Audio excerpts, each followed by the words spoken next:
राजा जनक हे मिथिला या राष्ट्राचे राजा होते। एके वर्षी मिथिलामध्ये प्रचंड मोठा दुष्काळ पडला असतो। पाऊस पडत नसल्यामुळे लोक शेती करू शकत नव्हते। त्यामुळे सगळीकडे अन्नधान्याची टंचाई जाणवू लागते। अन्न आणि पाण्याविना अनेक लोकांचे आणि जनावरांचे प्राण जाऊ लागतात। आपल्या प्रजेचे दुष्काळामुळे होत असलेले हाल पाहून राजा जनक चिंतेत पडतात। आपल्या प्रजेला दुष्काळाच्या संकटातून वाचविण्यासाठी राजा जनक वाल्मिकी ऋषींकडे जातात आणि त्यांना आपल्या प्रजेला दुष्काळातून बाहेर काढण्यासाठी उपाय विचारतात। त्यावर वाल्मिकी ऋषी जनक राजांना एक मार्ग सांगतात। ते सांगतात, या दुष्काळातून बाहेर पडायचे असेल तर जनक राजाने स्वतः हातामध्ये नांगर घेऊन शेत नांगरावे। राजा जनक वाल्मिकींचे म्हणणे मान्य करतात। ते लगेच शेतात जातात आणि आपल्या हातात नांगर धरून शेत नांगरू लागतात। शेत नांगरत असताना जमिनीतून अचानक मोठा आवाज होतो।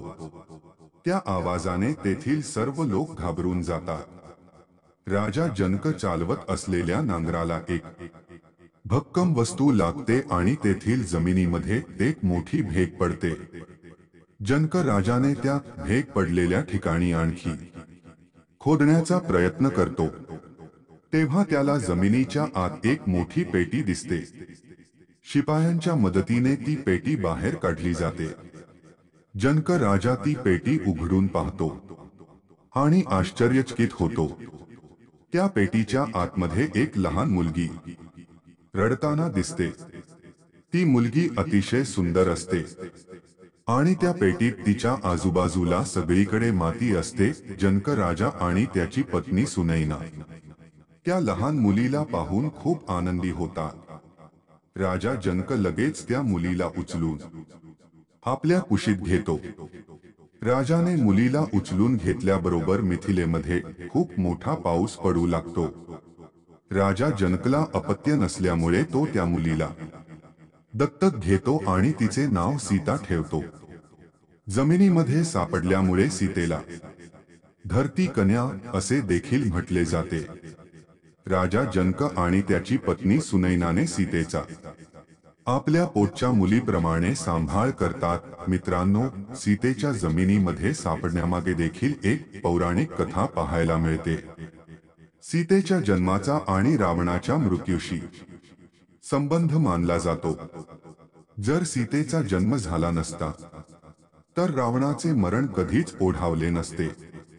चला तर मग पाहू सीतेचा आणि रावणाचा एकमेकांसोबत काय संबंध आहे। सीता ही खरंच रावणाची मुलगी होती का? पौराणिक कथा हिंदू पुराण कथेत सांगितल्याप्रमाणे सीतेचा जन्म हा लंकापती रावण आणि त्याची पत्नी मंदोदरीच्या पोटी झाला असतो। सीता ही पुनर्जन्म घेऊन रावण आणि मंदोदरीच्या पोटी जन्म घेते। मागील जन्मामध्ये सीतेचे नाव वेदवती असे असते। वेदवती नावाची ही मुलगी दिसायला अतिशय सुंदर असते। तिच्या सुंदरतेची चर्चा सर्वत्र होती। लहानपणापासूनच तिची शंकरांवर भक्ती होती। ती शंकर महादेवांची खूप मोठी उपासक होती। मोठे झाल्यावर आपले लग्न शंकर महादेवांसोबत व्हावे असे तिचे स्वप्न होते। या स्वप्नासाठी ती आपले घर, आईवडील यांचा त्याग करते। एके दिवशी ती तपश्चर्या करण्यासाठी वनात गेली आणि एका झाडाखाली बसून शंकरांची भक्तिभावाने तपश्चर्या करू लागली। रावण तिथून जात असतो तेव्हा ओम नमः शिवाय मंत्राचा आवाज त्याच्या कानावर पडतो। त्याच वेळी रावणाची नजर वेदवतीवर पडते। वेदवतीचे सुंदर रूप रावणाला मोहित करते। तो वेदवतीजवळ जातो आणि तिला आपल्यासोबत लग्न करण्यासाठी आग्रह करू लागतो। वेदवती रावणावर क्रोधित होते। ती रावणाला लग्नासाठी नकार देते, पण तरीही रावण वेदवतीसोबत लग्न करण्यासाठी जबरदस्ती करू लागतो आणि तिचा छळ करू लागतो।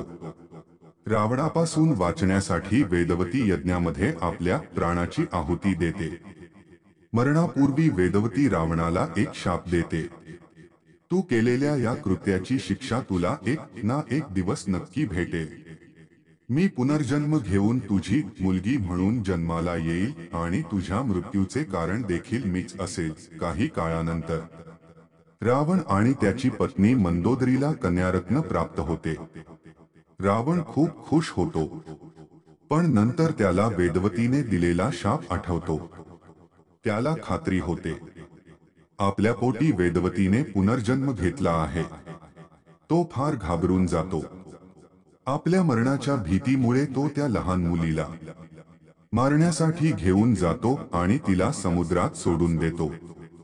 रावणाला वाटते आता वेदवतीपासून आपल्याला कोणताही धोका नाही. परंतु रावणाने समुद्रात सोडलेल्या त्या लहान मुलीचे प्राण सागरदेवी वरुणी वाचवतात आणि तिला देवी धरतीमातेकडे देतात.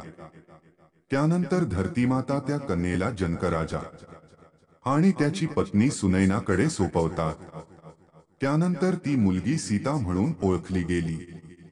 अशा प्रकारे वेदवतीने पुनर्जन्म घेतल्यामुळे सीतेचा जन्म झाला आणि सीता ही लंकापती रावणाच्या मृत्यूचे कारण ठरते. तर मित्रांनो, तुम्हाला सीतेचा जन्म कसा झाला याबद्दलची माहिती कशी वाटली? धन्यवाद.